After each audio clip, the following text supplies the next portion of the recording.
odayaal dhaqameed iyo waxgarad uu ugu horeeyo nabadoon xasan macalin gasheen xarago oo ka mid ah nabadoonnada ugu saameynta badan gobolka Hiiraan ayaa maanta deegaanka Gasle ee waqooyiga magaalada Beledweyne waxa ay ku soo dhaweeyeen hoggaanka ugu sareeya golaha kacdoonka gobolka Hiiraan wafdiga saraakiisha kacdoonka oo ka ambabaxay deegaanka Ceelgaal markii ay gaareen deegaanka Gasle sidoo kale waxa soo dhaweyntooda ka qayb qaatay boqolaal dad ah oo ka mid ah shacabka deegaanka Gasla kulan ay yeesheen odayaasha deegaanka iyo saraakiisha kacdoonka ayaa waxa looga hadlay xaaladda gobolka Hiiraan iyo marxaladihii ugu dambeeyay sidoo kale waxa lagu soo dhaweeyay hadalkii odayaasha dhaqanka gobolka Hiiraan ay ka soo saareen shirarkii lagu qabtay magaalada caasimadda ah ee Muqdisho ee la sheegay in looga hadlayay aayaha gobolka Hiiraan ugu horreyn waxa saraakiisha soo dhaweyn u sameeyay nabadoon xasan macalin gasheen xarago oo ka mid ah nabadoonnada gobolka Hiiraan meesha aan joogno waa deegaanka Gasle oo ka mid ah degmada Beledweyne tuulooyin hoostago waxa maanta lagu soo booqday saraakiisha kacdoonka oo hogaaminayo Generaal Abuukar Xaaji Warsame Abuukar Xuud ilaahay baa ku mahadsan waxaan rabaa marka hadalkaygu waa soo dhaweyn iyo furitaan waxaan rabaa inaan ku soo dhaweeyo saraakiisha kacdoonka ku soo dhawaada deegaanka Gasle dadkiisii oo isugu jiro cuqaal culimaa udiin aqoon-yahano dhalinyaro ururka haweenka dhammaantood halkan ayay diyaar ku yihiin waxayna rabaan inay dhegaystaan kacdoonka saraakiisha kacdoonka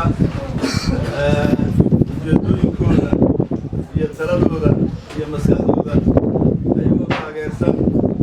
lana shaqeeyo kuna taageersan kacdoonka ay hayaan kana mid ah dadka muxuu ahaa kacdoonka deegaanada ugu horreeyo oo sida dhabtaa u soo ayiday waa dadka tuuladan degan waxaan ugu soo dhaweynayaa marka mikrofoonka saraakiisha kacdoonka sidoo kale waxa goobta ka hadlay qaar ka mid ah saraakiisha kacdoonka oo uu ugu horeeyo Korneel Ismaaciil Atoore haddaan sii raaco tuulada run ahaanta waa tuulada garab gashay sida xoogga iyo niyadda iyo farxadda u taageertay kacaanka kacdoonka bulshada reer Hiiraan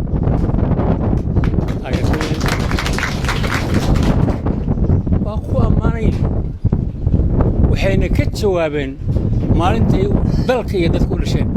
ayay ka jawaabeen taas halkaas markaan uga baxno oon u laabanno siyaasadda maanta calowsan u laabanno dadka reer guriga Soomaalidu waxa leedahay waa galti iyo reer guri dadka reer guriga Soomaaliyeed waxay yiraahdaan sal fadhiyo ayaa suuf jiida war meel nabadu taal meel amni ka jiro ayaa wax kasta oo wanaaga ka soo ragalan meel amni ka jirin oo xabadu ka dhacayso oo dhaawac la sii wado oo meydka la sii jiidayo waxaan u maleynayaa inaysan ahayn qaab mas'uuliyadeed nin dalka u dhashay oo ka dhashay berrina raba mas'uuliyad shacbiga ka dhashay oo u dhashay ka rabo inuu qaabkaas u faltamo waa laga qurxan yahay waxaan tilmaamayn nasabnimadaan tilmaamayn tilmaamayn ahalnimadaan tilmaamayn waxaan tilmaamayn wadanimada patriotika waxaan tilmaamayn wadanimada waxaan tilmaamayn kaydka biriku kayd ma adduunka rabbigay kayd wax ugu fiican ma ahan baabuur iyo bangi iyo diyaarada ma ahan kaydku wuxuu anfacayaa oo yahay nin kastaba qaabka uu u faltamo ayaa u kayda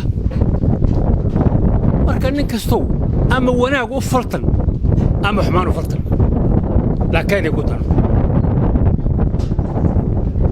laakiin waxay ku tahay kayd daan soo hoobanno oo soo degaan degno waa la soconnaa in mucaaradna meel ka qaylinayo dowladdiina meel amaray ka bixinayso soo ma qurux badno qaylada mucaaradka iyo amarka dowladda in la iswaafajiyo ilaa waxaa lagu dagaalaa waa shacbiga Soomaaliyeed kadib lagu dhaqaaqo soo ma qurux badna waayahay aan ku laabto mar labaad war mas'uuliyiinta nin kastoo wax rabo iyo nin kastoo wax hayo waxaan leeyahay bulshada Soomaaliyeed waxa wax laga doonaa oo wax laga rabaa waa bulshada Soomaaliyeed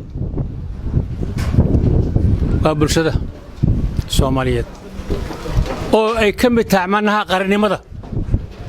bulshada qarannimada tiirka koowaad bulshada saddexda qodob oo qaran ku magacaaban yahay qodobka koowaad qodobka labaad waa dhulka qodobka saddexaad waa sharciga laga soo bilaabo 2004 ilaa hadda waa qoraal qabyo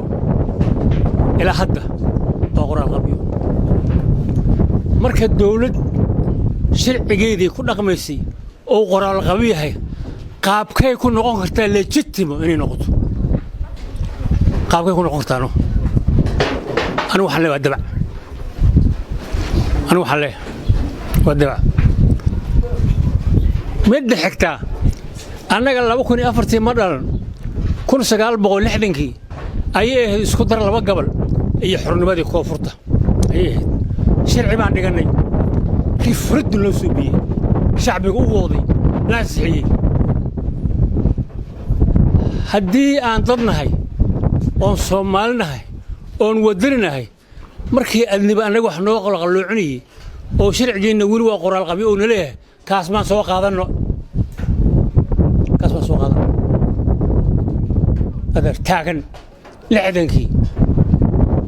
ريفرندوم شعبك قس بدي ولا مقال ولا هذا وعليه شعبك الصومالي تشو نفط مربي لعده مرة بعد مدى قسله تاريخ هالجنك waxaad ka gasheen beejka ugu sareeyo waxaad noqoteen laf dhabarti waxaad tihiin dad muujiyay wixii ay ballan qaadeen dhammaan deegaanada kalena soo kale tan kala jeeniya waxaan ku hadlaynaa maanta waxa waaye kacdoonka gobolka Hiiraan annaga reeyina hadana ujeedkaygu maaha wax sad bursina dooni mayno sad annaga aan leenahayna cid qaadi karta male intaas oo ujeedada koow in la ogaado xaqa waxaad leedahay وكو أقوليها واحدا لهين وكاعلنا مركز تحسينات أوقاتان waxa aad raasinaysaan waa xaqiini xaq kale uma socotaan dad kale waxaan leeyahay ciid wanaagsan ilaahay sanadkan ugu dambeyn waxa goobta ka hadlay oo soo xiray Generaal Abuukar Xaaji Warsame Xooda hogaamiyaha golaha kacdoonka gobolka Hiiraan idin sheegaya wixii kacdoonka uu ka kacay iyo ujeedada kacdoonka uu leeyahay kacdoonku wuxuu ka kacay musuqmaasuq tuugo islaamnimo xumo qaab darro waxaan leenahay oo horteeda lagu qaato wuxuu ka kacay sharci darro inaan sharciga la xaq loorin in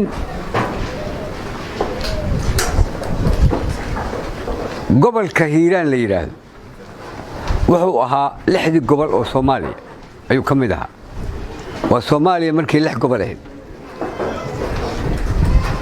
maantana gobol walba wuxuu dhalay 13 degmo 14 degmo 3 gobol 5 gobol waa ballaarteen gobolka annaga aan leenahay maxaa gobolada ka reebay maxaa safad dhiid naga dhigay annaga xageeysa ka timid arintaas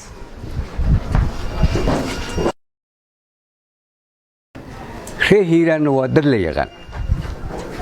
dad wuxuuda la boobi karo ama la qaadan karo may ahaan jirin waayahan dambe waxaa badatay marka wixii adiga aalaheed oo la rabay hiiraan in lagaga shaqeeyo oo lagu qabto ayaa waxaa lala tegayaa xamar ma hiiraan baa waa banaadir markaasuu leeyahay anaa ka turjuma reer hiiraan xamaruna joogaa waxaa noo dhaxaysa 360 masaafo meetir ninka saa u dhaqmaya marka waa nin naga dhex dhashay waa nin bulshadan ka dhex dhashay reer hiiraan ujeeddada marka oo dadkii oo halkan jooga asoo keligiisa uu leeyahay anaa wada mataa anaa waxaan raba ka samayn kara oo midna ku ayidaayo war maxay tahay xageesa lagu arkay adduunka dadkii xaqa lahaa ee inay wax doortaan lahaa waa kuwan xamar miyaan ku dooranaynaa annaga wax iyaga waa maya xagee lagu dooranayaa hiiraan yaad u sheegaysaa marka warkaan xamar kala aad ku hadlayso oo idaacadaha aad kaga hadlayso oo aad leedahay annagay talada naga go'daa war tala kaama go'do tala baasaa kaa go'da dadkii waa idinku hongoobeen dhibaataad uga horseedeen tuugaad tihiin xaaraan cunaad tihiin cid dambe oo idinka eebadaysanaysa ma laha xamarna lagama xakuma annaga 25 kursi ee beledweyne hiiraan uu leeyahay ama beledweyne ay leedahay waxaa lagu dooranayaa magaalada beledweyne ama kana ama iska dhaaf raggaan ognahay marka xildhibaano hore inay ahaayeen fadlan ku subo war agteenna ma imaan doontaan xamar makroofana ka qaata ka qayliya intaan idiin joognaa ninkii maamahay muxuu yidhi gurbaankiisa la xaday intee lagu yeerin doonaa waa idinka makroofana xamar iyo baydhabo iyo marka la taagane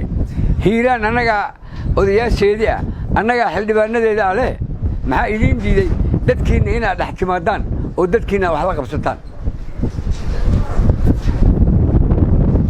waxaa diiday xildhibaana intaad noqotay oo si musuq maasuqa ku noqotay oo si tuuga ah ku noqotay ayaad soomaalina jibisay reer hiiraanna jibisay sidee ku rabtaa marka maanta xamar intaad shir ku qabato inaad iska gaddo dadka reer xamar arrintaas waxay la mid tahay cudurka fardaha galo haddaan dameeraha ka gubno faraska ma buskoonaya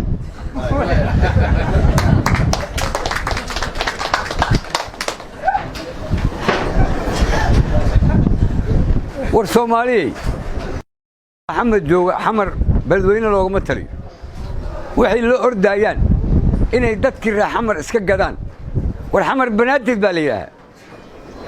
kuraasteeda ayadaa leh kuraasta hiiraanna hiiraanaa leh dad baa iska leh